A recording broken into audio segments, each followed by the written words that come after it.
चिंता संतानहन्तारो यत्पादाम्बुजरेण व स्वीयानान्तान्निजाचार्यान् प्रणमामि मुहुर्मुहुः यदनुग्रहतो जन्तुः सर्वदुःखातिगो भवेत् तमहं सर्वदा वन्दे श्रीमद्वल्लभनन्दनम् अज्ञानतिमिरान्धस्य ज्ञानाञ्जनशलाकया चक्षुरुन्मीलितं येन तस्मै श्रीगुरवे नमः। नमामि हृदये शेषे लीलाक्षीराब्धिशायिनम् लक्ष्मीसहस्रलीलाभिः सेव्यमानं कलानिधिम् चतुर्भिश्च चतुर्भिश्च चतुर्भिश्चतुर्भिस्तथा षड्भिर्विराजते योऽसौ पञ्चधा हृदये मम। आचार्य वाचा प्रणमामि भाष्य निबंध सुबोधि इतराश्रयास्था मत्स्वान्तागत्य कृपाप्लुतास्था मदीय वाचां रचयन्तलङ्कृतिम् विलक्षणं विलक्षणोऽयमाचार्यो साकार ब्रह्मस्थापकः जीवोद्धारयत्नपरः कृष्णानुग्रह सद्बलः अलौकिक प्रभो भक्तो लोकरित्युपदेशकः समर्पितात्मभावेन लोकवेदोक्तवर्त्मना धर्मप्रज्युतिकैतवो अत्र परमो निर्मत्सराणां सताम् वेद्यं वास्तवमत्र वस्तु शिवदं तापत्रयोन्मूलनम् श्रीमद्भागवते महामुनिकृते किं वा परैरीश्वरः सद्यो हृद्यवरुध्यते यत्र कृतिभिः शुश्रूषुभिस्तत्क्षणात् निगमकल्पतरोर्गलितं फलं शुकमुखाद् अमृतद्रवसंयुतम् पिबत भागवतरसमालयं मुहुः अहो रसिका भुजभावुकाः।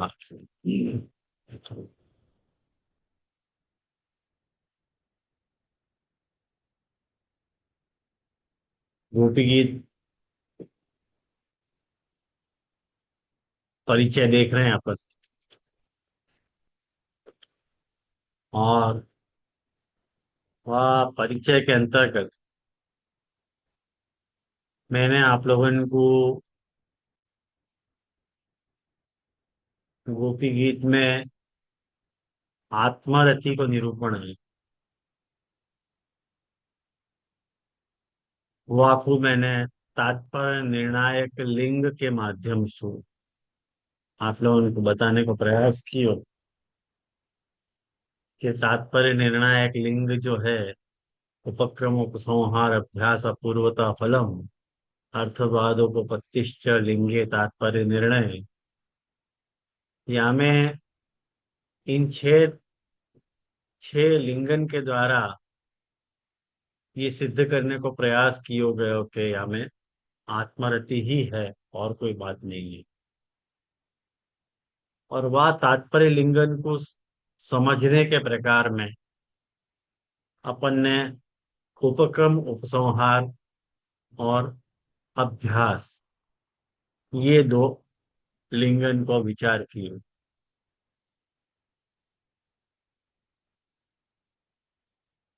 वैसे नियमानुसार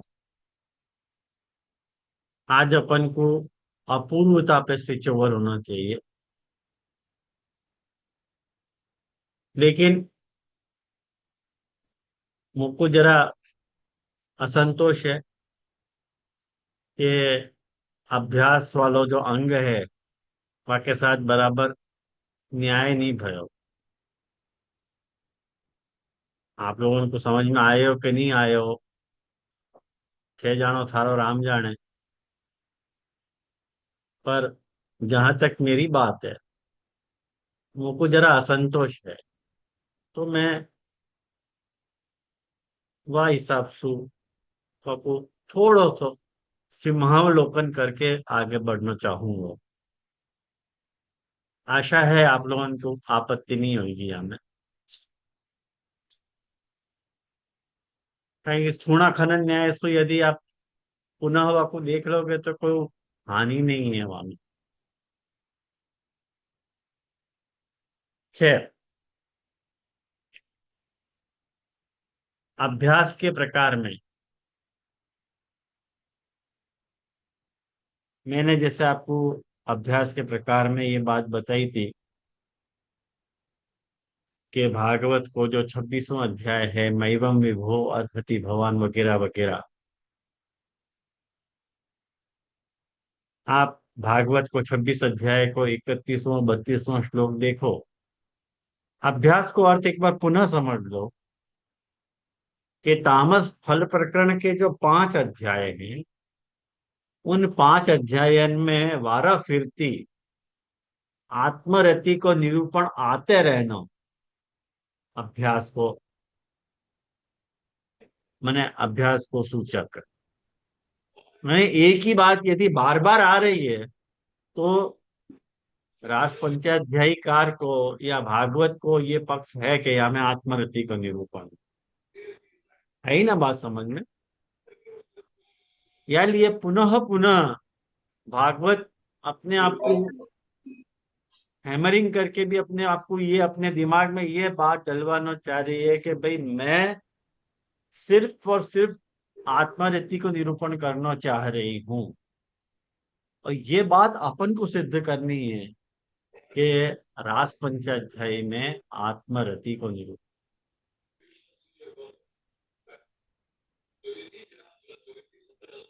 कोई शंका रह गई हो तो पूछो भले हो। तो कैसे यहाँ पे आत्मरति है,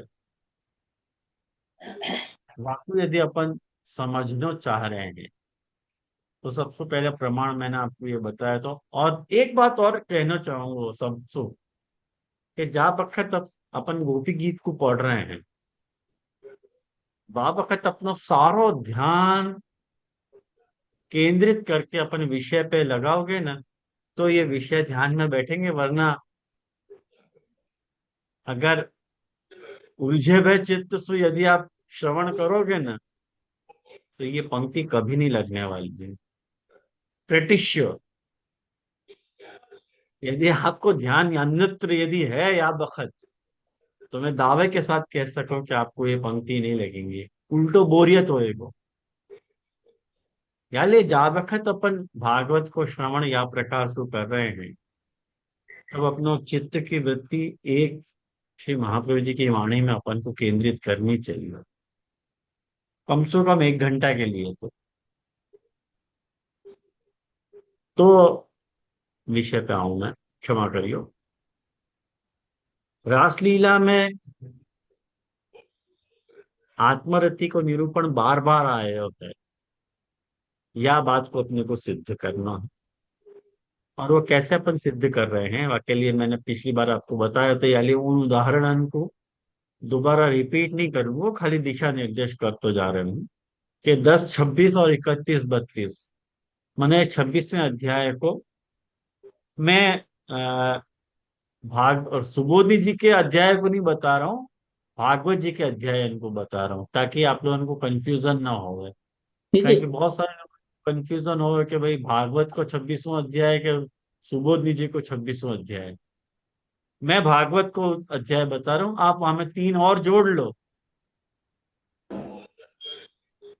ख्याल में आया ना। जी जी, भागवत जी में तो ये 29वां अध्याय और आपने एक भागवत जी को 29वां अध्याय। 29वां अध्याय है। जी जी, हाँ, 26वां नहीं है। हाँ, धन्य प्रणाम। 26वां सुबोधि जी को। आप लोग सुबोधि जी को यदि कहना हो तो 3 अध्याय और घटा देने पड़ेंगे आपको, कहें कि 12 13 14 को डिफरेंस आ रहा है, यह हिसाब। तो 29वें अध्याय को 31वां और 32वां अध्याय मैवम विभो अर्हति भुवन वालो श्लोक अपन ने देख लियो कि कैसे वहां में आत्मरति है। तो वाक्य बाद वही अध्याय को 42वां श्लोक आत्मा रामोपि हरिरमत, ये भी अपन ने देख लियो।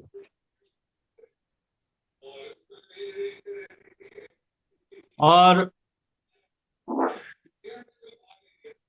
एक और श्लोक भागवत को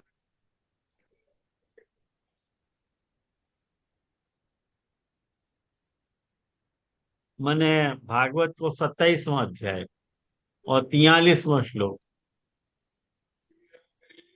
तन्मनस्का तदालाप तद्विचेष्टा तदात्मिका, वो वाला श्लोक। आशा करूं मिलो होगा। 44वां श्लोक, 27वें अध्याय को 43वां श्लोक, 43rd श्लोक।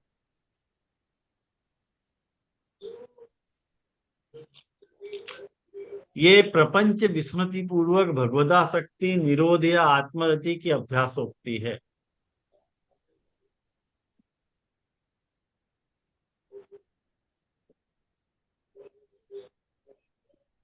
इतनों तक अपन ने देखे हो तो अंतिम, लास्ट टाइम।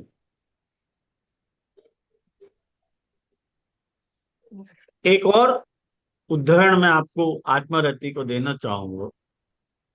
28वां अध्याय, जो ये गोपी गीत वाला ही अध्याय है।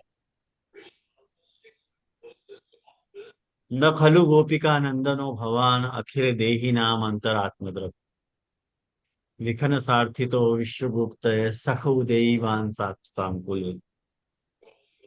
मैंने श्री गोपीजन जहाँ ठाकुर जी को ये बात कह रही हैं कि आप केवल यशोदा नंदन ही नहीं हो, आप तो समस्त शरीरधारियन के हृदय में रहने वाले उनके साक्षी हो, अंतर्यामी।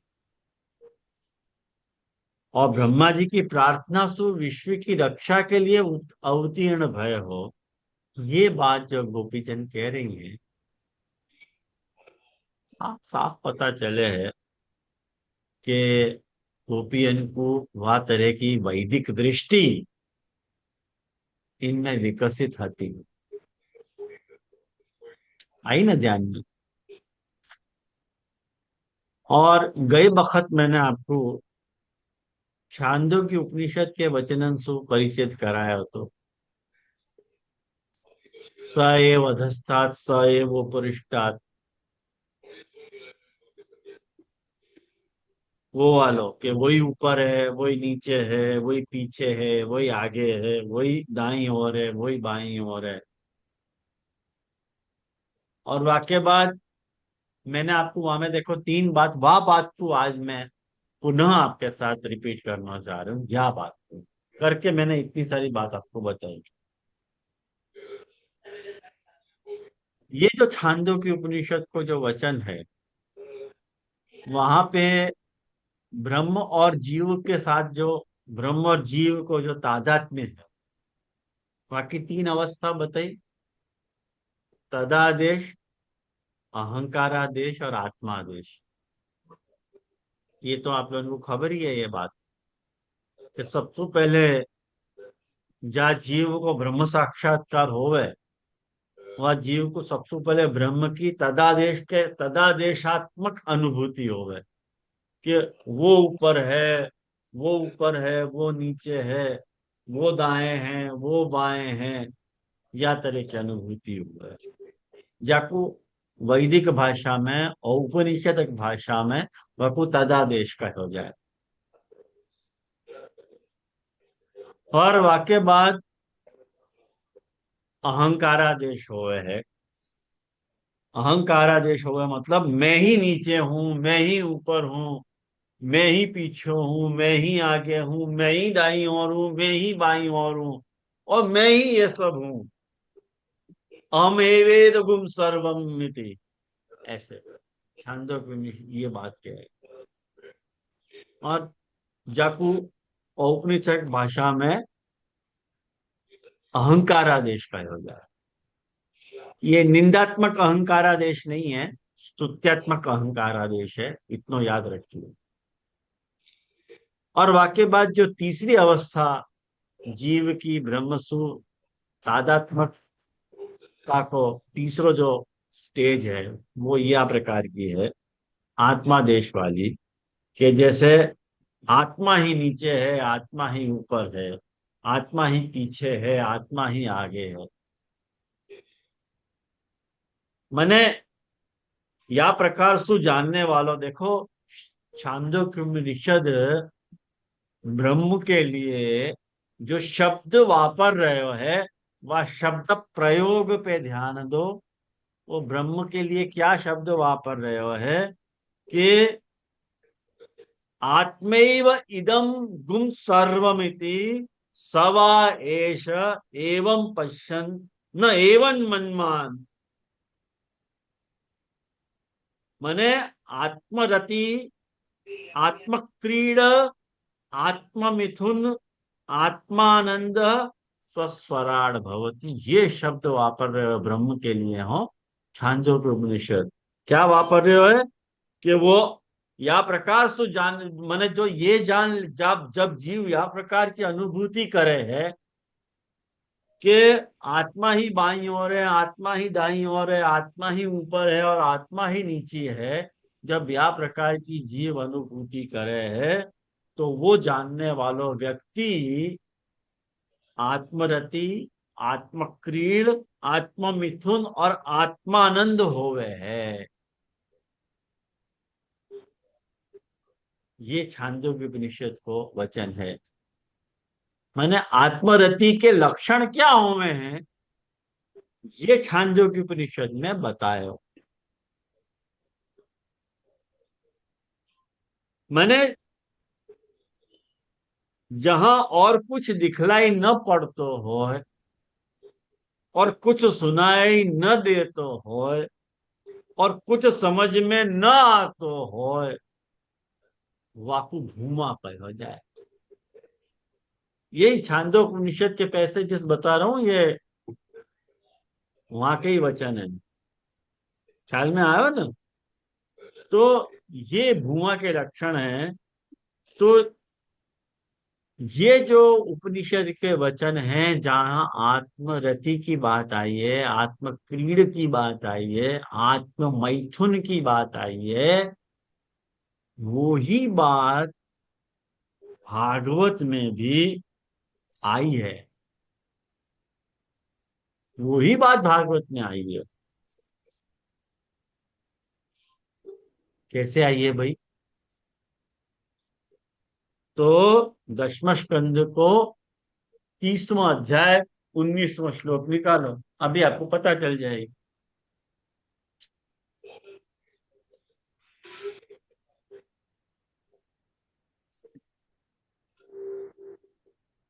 19वां श्लोक निकालो।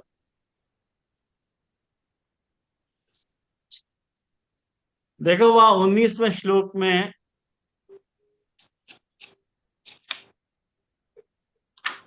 जब गोपी जने ठाकुर जी तिरोहित हो गए थे, और तिरोहित होने के बाद गोपी जन ठाकुर जी को ढूंढ रहे थे, वह स्थिति में जैसे कृष्ण वन में करते थे, वैसे एक गोपी बांसुरी बजा बजा के दूर गए पशुओं को बुलाने को खेल करने लगी। तब दूसरी गोपी वाह वाह करके वह की प्रशंसा करने लगी। एक गोपी अपने को श्री कृष्ण समझ के दूसरी सखी के गला में बांह डाल के गोपियन से कहने लगती कि मैं ही कृष्ण हूं, तुम लोग ये मेरी मनोहर चाल देखो। ये सब क्या है? क्या ये वो दृष्टांत नहीं है जाको दृष्टांत, जाको उदाहरण छांदोग्य उपनिषद के वर्णन में आ रहे हो कि मैं ही सर्वत्र हूं? अब गोपियन को खुद की अनुभूति कृष्ण तया हो रही है। ये आत्मरति नहीं है तो और क्या है भाई साहब? अब उनको सामने वाली सखी भी कृष्ण दिख रही है, खुद को भी कृष्ण समझ रही है, सर्वत्र कृष्ण मयता प्रतिपादित हो रही है। तो भागवतकार ये कहना चाह रहे हैं कि भाई, जैसे छांदोग्य उपनिषद में तदादेश, अहंकारादेश और आत्मादेश की अनुभूति जीव को हो गए है, ऐसे ही रास पंचाध्यायी में भी गोपी जनन को श्री कृष्ण के साथ आत्मरति को ही अनुभव हो रहे है, या सो सिद्ध हो गए है कि रास पंचाध्यायी आत्मरति।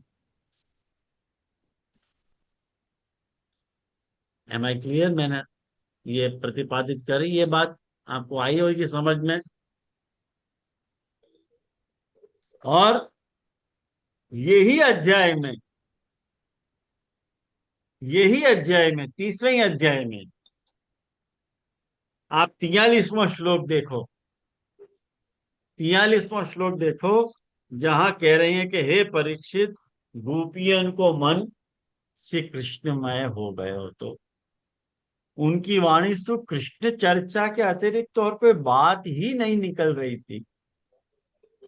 उनको शरीर से केवल श्री कृष्ण के लिए और केवल श्री कृष्ण की ही चेष्टाएं हो रही थी। कहां तक कहूं, कहां तक कहूं, उनको रोम रोम, उनकी आत्मा श्री कृष्णमय हो गई। वो केवल उनके गुण और लीलान को गान कर रही थी। वो केवल उनमें इतनी तन्मय हो गई कि उनको अपने शरीर की भी सुध नहीं रही कि घर की याद तो कौन करेगा। ये आत्मरति के लक्षण नहीं है तो काय के लक्षण है। आत्म क्रीड के लक्षण है, आत्मरति के लक्षण नहीं। ख्याल आयो ना। तो ये बात बताइए। या के बाद अभ्यास को एक और वचन, अभ्यास के एक और प्रमाण, कारण कि 32वें अध्याय तक गई है बात, तब वहां पे भी अपने को ये बात बताना अपना कर्तव्य है।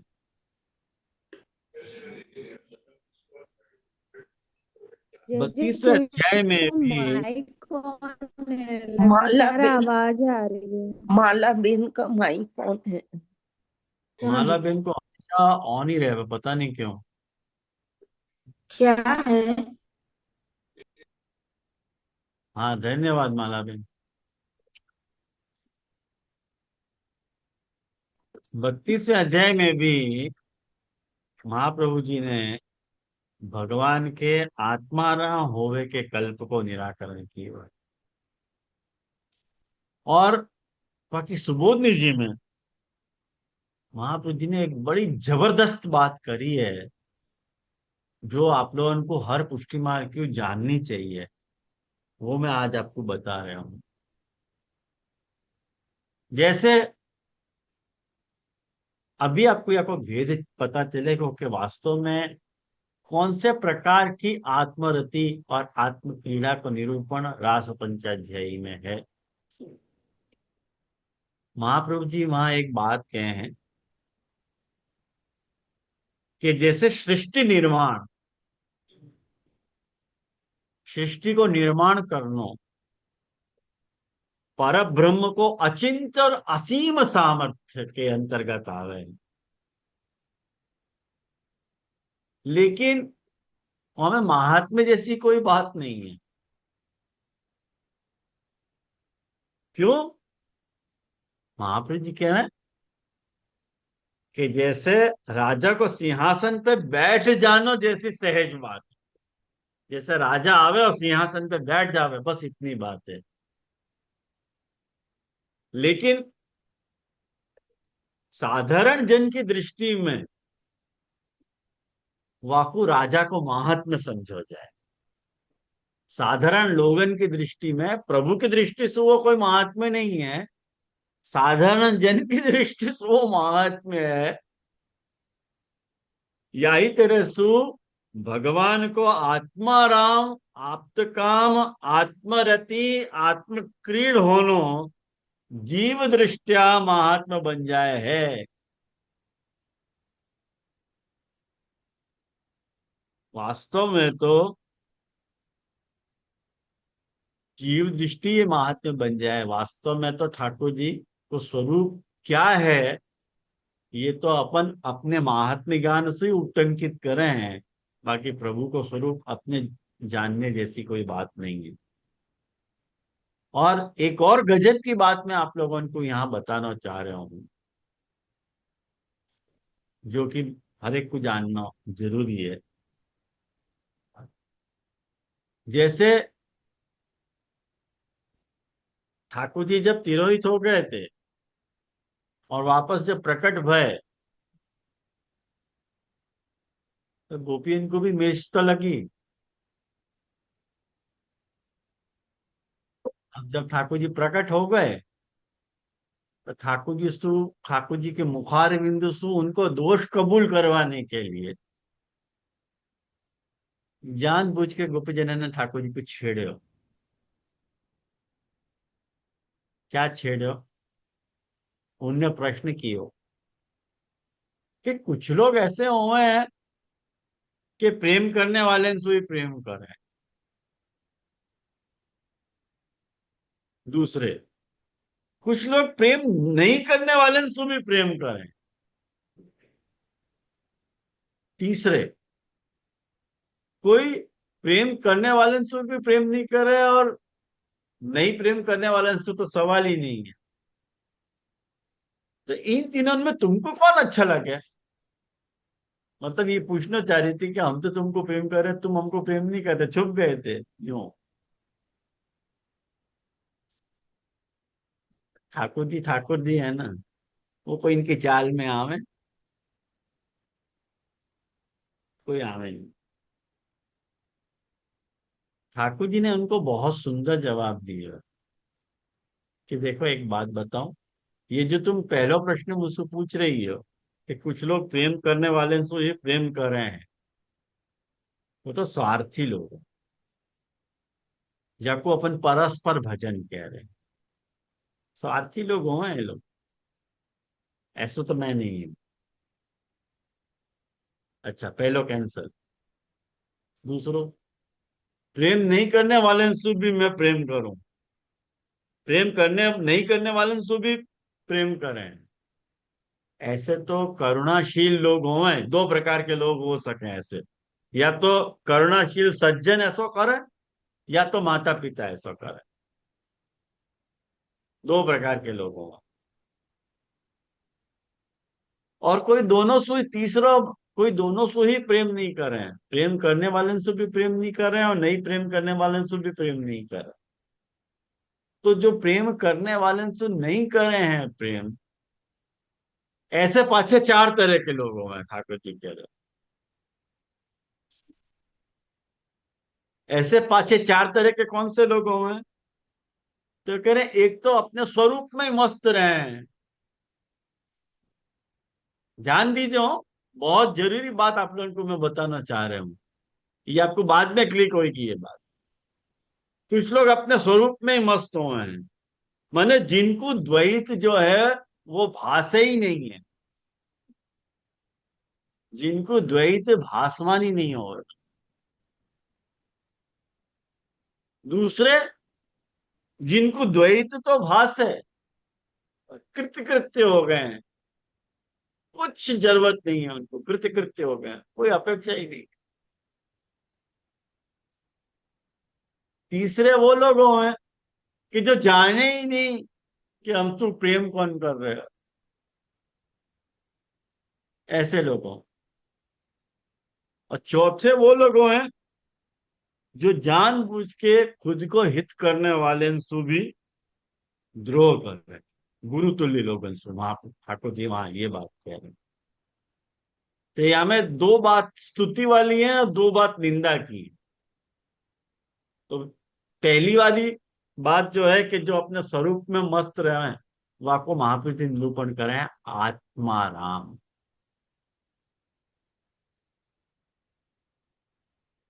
और जिनको द्वैत तो भाष्य पर कृत्य कृत्य हो गए हैं खुद में ही, तो वो आप्त काम है।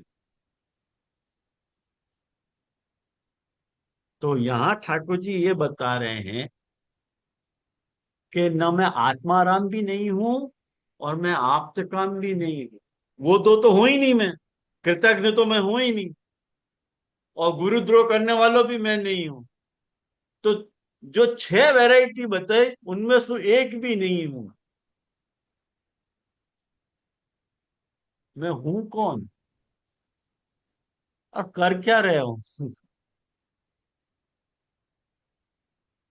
ख्याल में आया आप लोगों को? ये है क्या बात ये?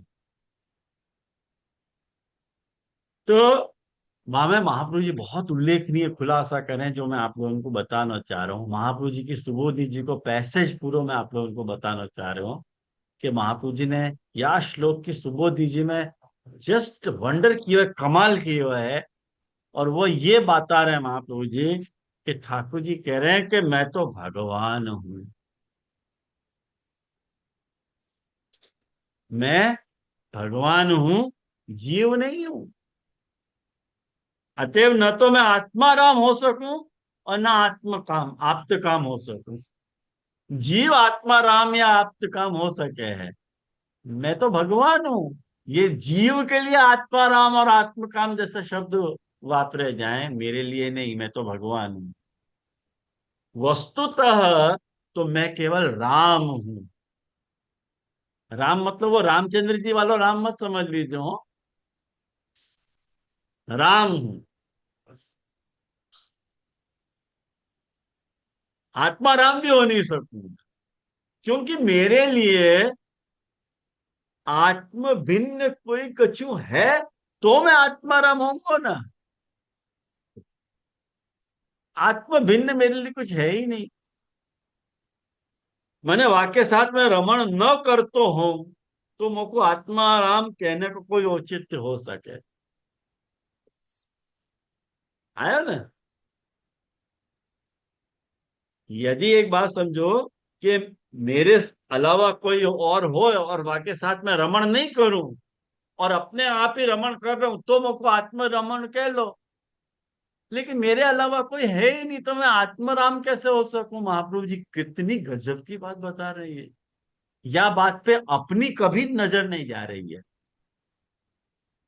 यार ये देखो आगे ठाकुर महाप्रभु जी क्या कह रहे हैं। यदि मेरे मूल स्वरूप को कोई भली भांति निरूपण करना चाह रहे हो है तो वाकु मुको आत्मा राम भी नहीं कहना चाहिए और न मुको आप्त काम ही कहा जा सकते। क्योंकि अपने काम की पूर्ति अपने सु अन्य कोई विषय सु न करके स्वतः ही कर ले तो हो, ऐसे को आप्त काम कहो जा सके। मेरे भीतर जब काम होए ही नहीं तो मुझको आप्त काम कैसे माना जा सकेगा।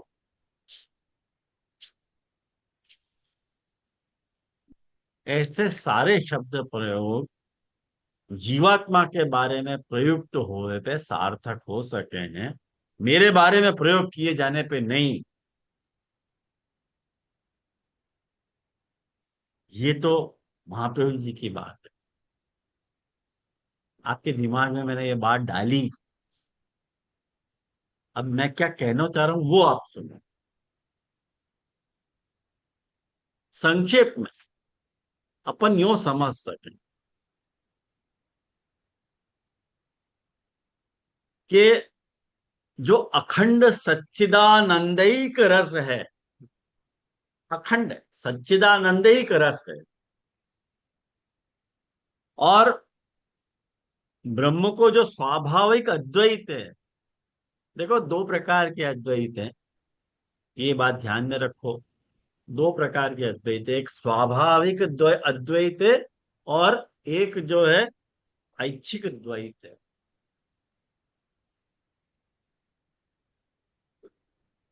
तो ब्रह्म को जो स्वाभाविक अद्वैत है वह स्वाभाविक स्वाभाविक अद्वैत मतलब वो स्वभाव सु एक है, ये कहने का मतलब है वो एक ही तो है। से एकाकी एक एव।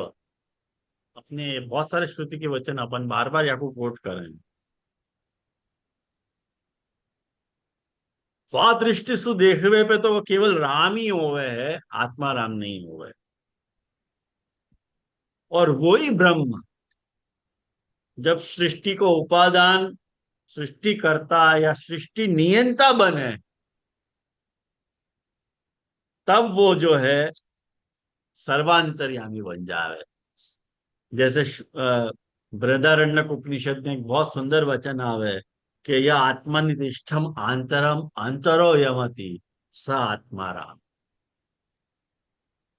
वो अंतर्यामी बन जाए। तो ऐसे परमात्मा के सर्वभवन सामर्थ्य के द्वारा जो प्रकट ऐच्छिक द्वैत है, ऐच्छिक द्वैत, मैं जानबूझ के शब्द ये वापर रहा हूं, ऐच्छिक द्वैत की दृष्टि से जब अपन विचार करें तो આખું આત્મારામ માનો जा सके। स्वाभाविक द्वैत विचारो, स्वाभाविक अद्वैत विचारो, तो वो राम हो सके। ये बात आई आप लोगों को दिमाग में कि कुछ कंफ्यूजन है? ओके। और सेकंड, ये बात ध्यान में रखो कि या को ये आत्माराम होनो, प्रभु को आत्माराम होनो, परमात्मा के ऊपर कोई बंधन नहीं है। ख्याल में आयो?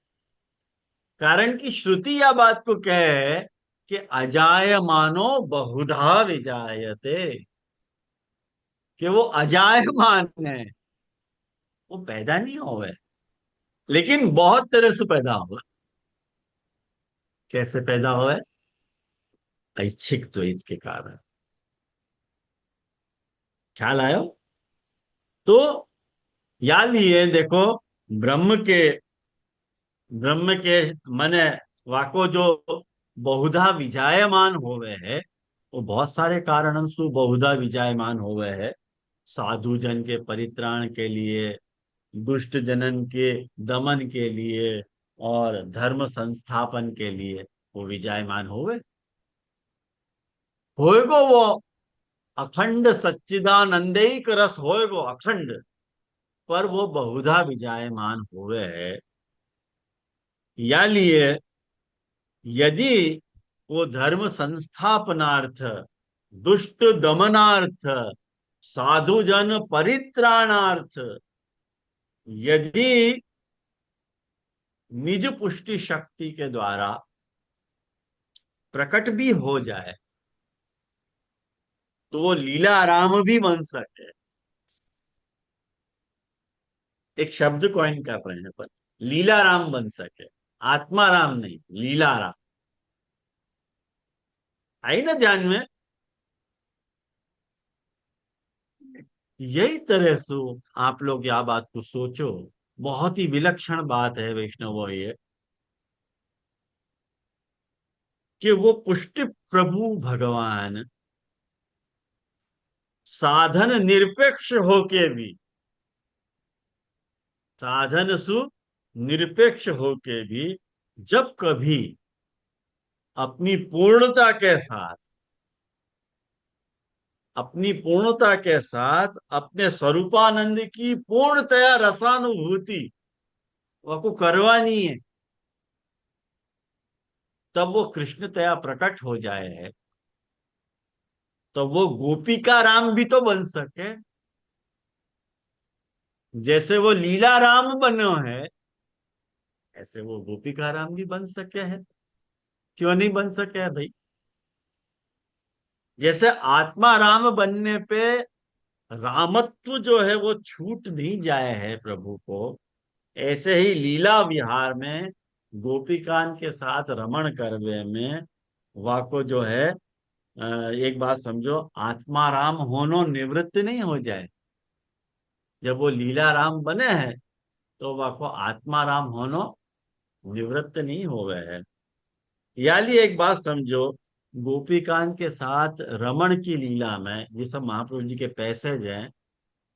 भगवान को स्वाभाविक स्वाभाविक अद्वैत और ऐच्छिक द्वैत दोनों ही अक्षुण्ण रहे, दोनों इंटेक्ट रहे, दोनों को कोई हानि नहीं पहुंचे, कभी नहीं पहुंचे।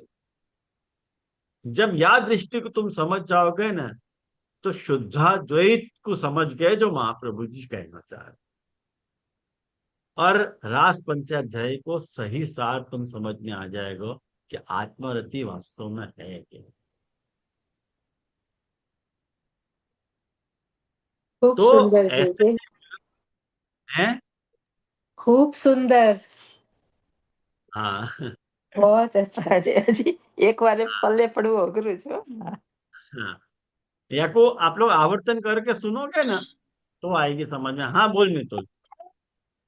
धन्यवाद प्रणाम जी जी। तो इसमें जैसे आत्मरति को आपने कई निरूपण है, तो आत्मरति को निरूपण है, तो वो आत्मरति भी गोपीचंद की दृष्टि से लेनो, मतलब ठाकुर जी रति को स्तोत्र है, जैसे आपने कही कि ठाकुर जी राम है, आत्मा राम नहीं है, मतलब प्रभु की दृष्टि से।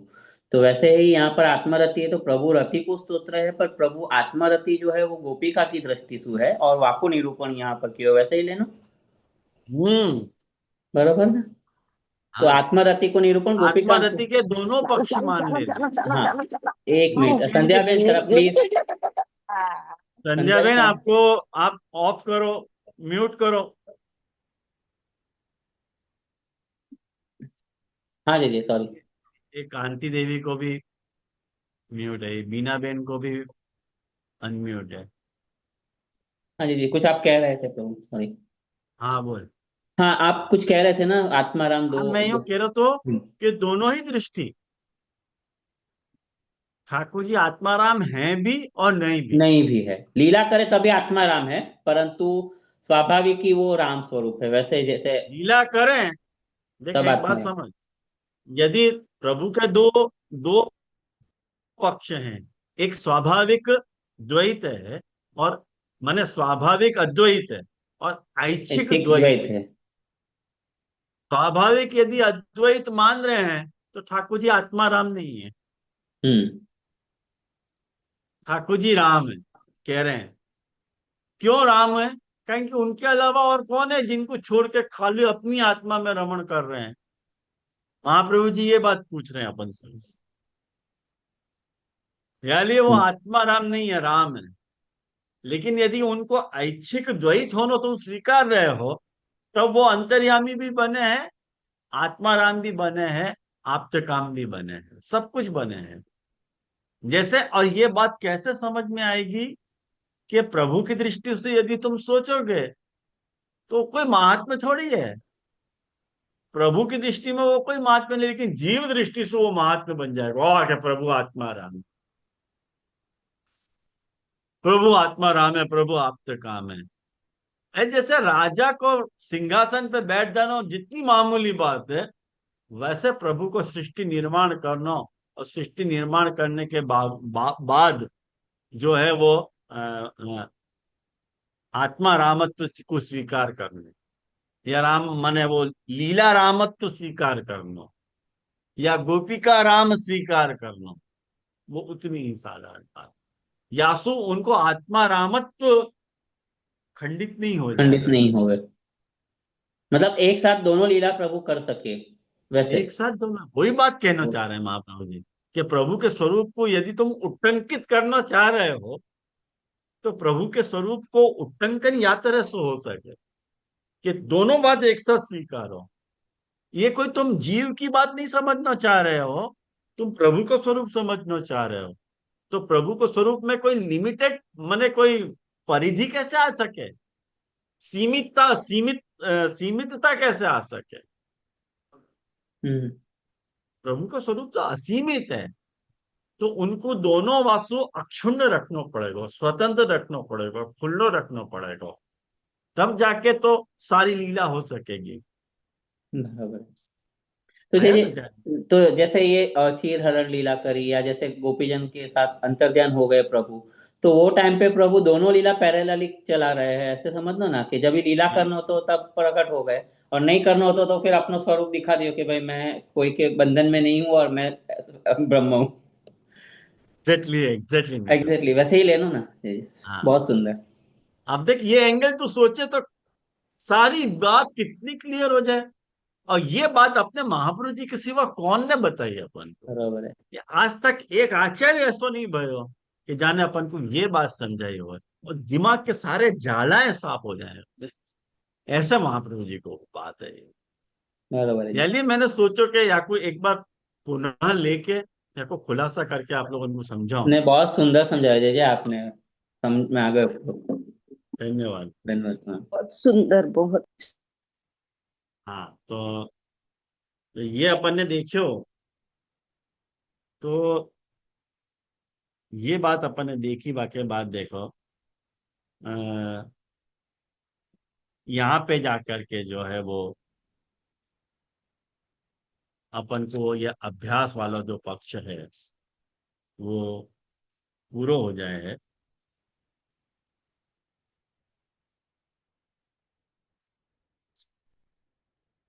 यानी देखो, भागवतकार ये बात कह रहे हो, मैं आपको फिर से उदाहरण बताऊं। ये भागवत को जो 27वां अध्याय है ना, वह को जो 20वां श्लोक देखो, आत्मा रामोपि अरिरमत।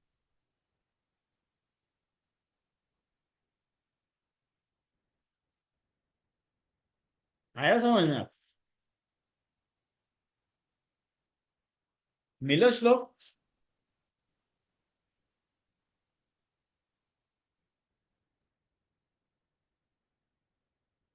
आत्मा रामोपि हरिरमत।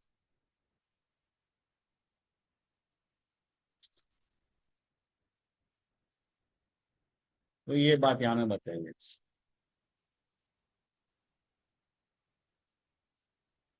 तो जितनी भी गोपिकाएं हैं, भगवान उनके लिए प्रकट हो गए सु, उतने ही रूप धारण करके ठाकुर जी ने उन गोपिकाओं के साथ रमण करवे लगे। और आत्मा राम नहीं होने पे भी, भागवत का ये कहना चाह रहे हैं कि आत्मा राम नहीं होने पे भी, जैसे लीलया भगवान आत्मा राम बने हैं, वैसे गोपिका राम भी बने। एतावता भगवान को आत्मा रामत्व जो है निरस्त नहीं हो जा रहे है। अन्य अन्य अवतार जितने भी ठाकुर जी के भय हैं, वहां में भगवान ने जैसे अनेकानेक रूप धारण करे, वैसे गोपिकान के लिए भगवान ने आत्मा राम रहते भय भी गोपिका रमण होनो लीलया स्वीकार कियो है। ये बात महाप्रभु जी अपने को कह रहे हैं। तो ये बात अपन ने या के निरूपण में अपन ने देखी। और या के बाद जो है अपूर्वता, तीसरो।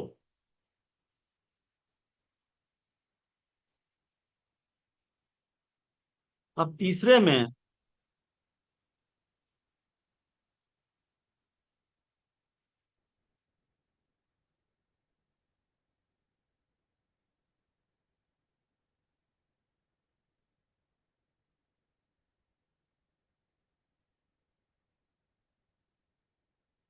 एक मिनट।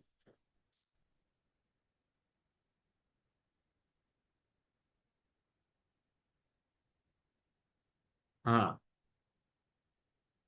अब देखो, अपूर्वता के निरूपण में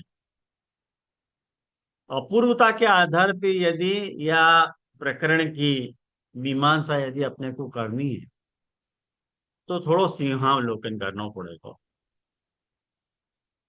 मैंने या प्रकरण को जो प्रथम अध्याय है, जहां से रास पंचाध्याय शुरू भई थी, वहां में राजा परीक्षित और सुखदेव जी को जो शंका समाधान है, वहां को अवगाहन करना पड़ेगा अपने को। मैं वह अध्याय में आपको ले जाना चाह रहे हूँ। मैंने कुछ गोपिकाएं, ये देखो अपूर्वता कैसी है, आपको ये भी क्लिक होगी। फैंटास्टिक अप्रोच है ये रास पंचाध्याय को। जो अपूर्वता को अपन देखें तो ध्यान में आवे है। अपूर्वता को अर्थ समझे हो ना? पहले कोई, पहले याद तेरे को हतो ही नहीं कछू, अपूर्व है ये। कुछ गोपिकाएं ब्रह्म भाव सु ठाकुर जी को भजने के बजाय जार भाव से निहारती थी। और रासलीला में पहुंचवे से रोक दिए जाने पे उनको रुकना पड़े। जार भाव मतलब एक्स हस्बैंड, ये भाव तो। और अपने प्रियतम के तीव्र विरह के कारण उनके त्रिगुणात्मक जो देह थे वो छूट गए, और भगवान में उनको सायुज्य लाभ मिल गया। या निरूपण के बारे में से राजा के मन में ये आशंका उठी कि भगवान ने या तरह की सगुण बुद्धि रखने वाली जो गोपिकाएं थी, उनको ये जन्म मरण प्रवाह को उपरम कैसे हो गया? मतलब उनको जन्म मरण को प्रभाव बंद हो गयो, उनको सायुज्य लाभ मिल गयो, ठाकुर जी में प्रवेश मिल गयो, ये कैसे पॉसिबल है भयो? समाधान तया सुखदेव जी ने बहुत महत्वपूर्ण स्पष्टीकरण या बात को दियो। देखो कि वो अव्यय है। वो जो शब्द वापर रहे हैं सुखदेव जी, वो ध्यान देने लायक है कि वो अव्यय है, अप्रमेय है, प्राकृत गुण रहित है, अप्राकृत गुणात्मा है, और निश्रेयस प्रदान करने के लिए भयो है।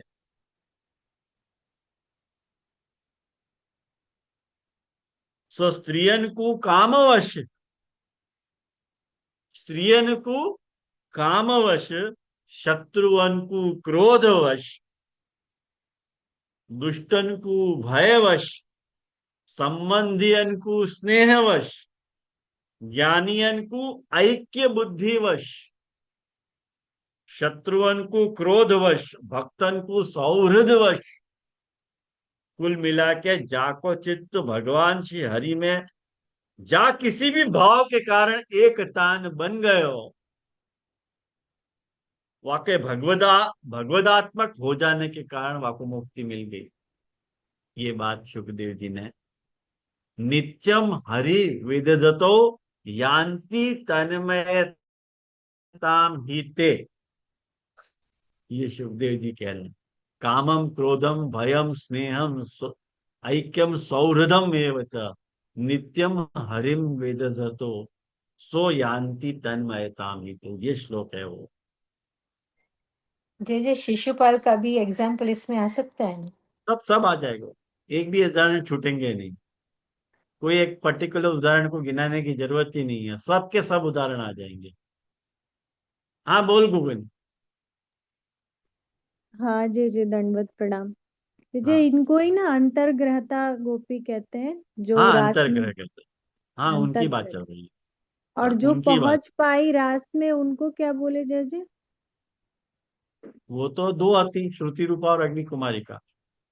जी जय जय, दंडवत। तो अभी एक बात, या मैं अपूर्वता कहाँ आ रही है, ये मैं आप लोगों को बता देता हूँ। ये बात ध्यान से आप लोग देखो। तो ये जो अश्रुत पूर्व महात्म ज्ञान है, वाके निरूपणार्थी ये लीला कही गई है कि ऐसा कभी नहीं भयो कि ठाकुर जी को जार भाव से भजो और उनको सायुज्य मुक्ति मिल गई। अरे यार, ये अपूर्वता है, ऐसा कहीं हो है? लेकिन भयो है कि नहीं अपूर्वता? आई ध्यान में।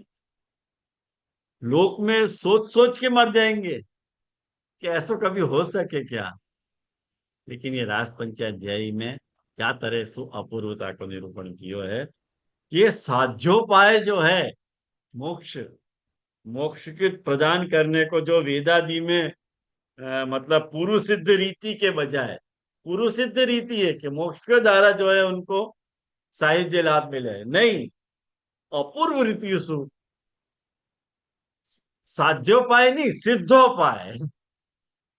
तो ठाकुर जी ने उनको सिद्धोपाय प्रकट करवाया, भगवान स्वयं प्रकट भय, और प्रापंचिक विषयाशक्ति जन्य जो भी दुख आते उनके, उनको दूर करके उन जीवात्मा को अपनी निजात्मा में आत्मसात किए। तो आत्मोद्धारक या अपूर्व उपाय के स्वरूप को यदि अपन विमर्श करें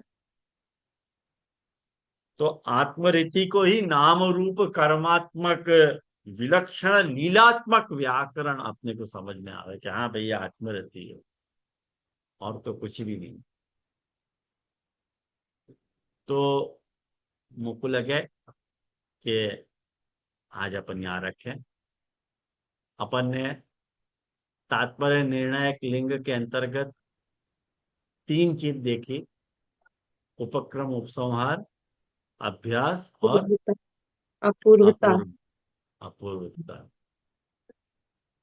अब तीन और बाकी है, वो अपन अगली क्लास में देख लेंगे। बाकी कुछ नहीं आया हो तो पूछ लो। बहुत सुंदर समझाए जे जे। दंडवत अच्छा, प्रणाम जे जे। हाँ,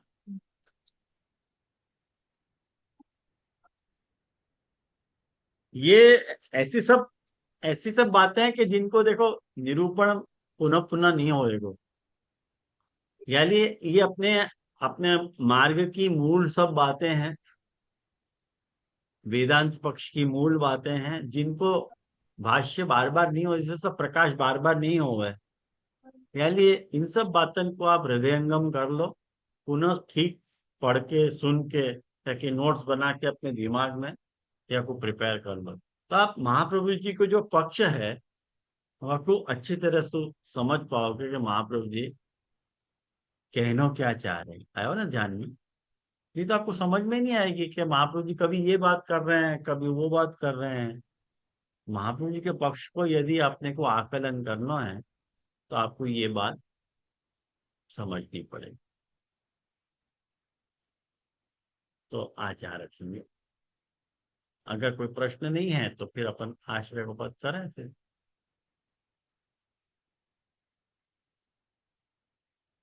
ठीक।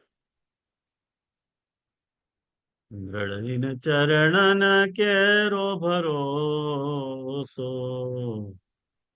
दृढ़ चरणन के श्री वल्लभ नख चंद्र छटा बिन,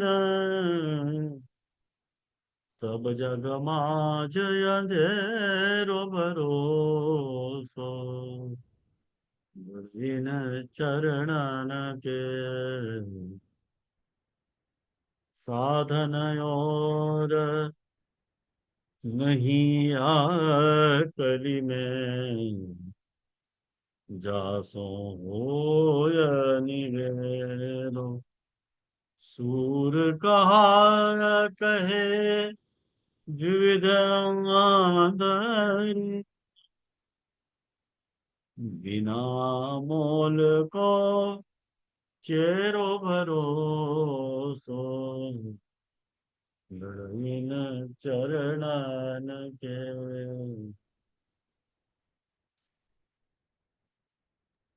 दंडवत प्रणाम जे जे। दंडवत दंडवत प्रणाम जय जय। प्रणाम जे दंडवत जे। प्रणाम जय जय। दंडवत प्रणाम जय जय।